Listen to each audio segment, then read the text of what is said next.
جب بندہ روتا ہے تو اللہ اپنے فرشتوں سے کہتا ہے میرا فلاں بندہ فلاں جگہ پر بیٹھا ہے اور رو رہا ہے، جاؤ اسے جا کر تسلی دو، اسے چپ کرواؤ۔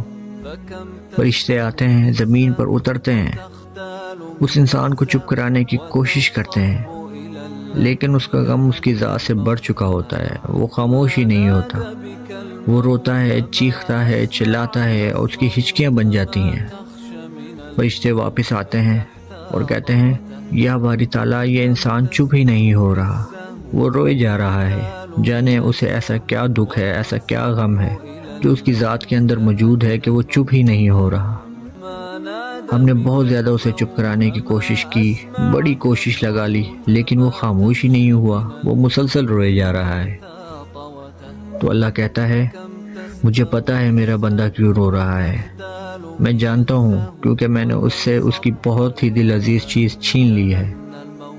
اور اسے اس بات کا غم ہے، اسی غم کی وجہ سے اس کا کلیجہ پھٹا جا رہا ہے اور وہ رو رہا ہے، لیکن میں ہی اپنے بندے کے دل میں یہ بات ڈالوں گا جو اسے صبر دے گی۔ اور کہہ دو میرے بندے سے کہ اپنے رب کی رحمت سے مایوس نہ ہو جانا۔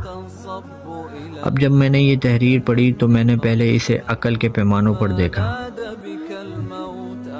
بھلا خدا باری تعالیٰ نے یہ کہاں اور کون سی روایت میں فرمایا ہے، لیکن پھر میرے دل میں خیال آیا کہ میں یہ بات آپ کے ساتھ شیئر کر دوں۔ اگر آپ بھی رو رہے ہیں کسی انسان کے چلے جانے پر، کسی شے کے چھن جانے پر، یا کسی مالی ذرائع کے چلے جانے پر، یا کسی مالی سبب کے چھن جانے پر، یا کسی بھی چیز کے دور ہو جانے پر، اگر آپ پریشان ہیں، غمگین ہیں، افسردہ ہیں، تو پریشان نہ ہوں، کیونکہ اللہ نے خود کہہ دیا ہے اپنے رب کی رحمت سے مایوس نہ ہو۔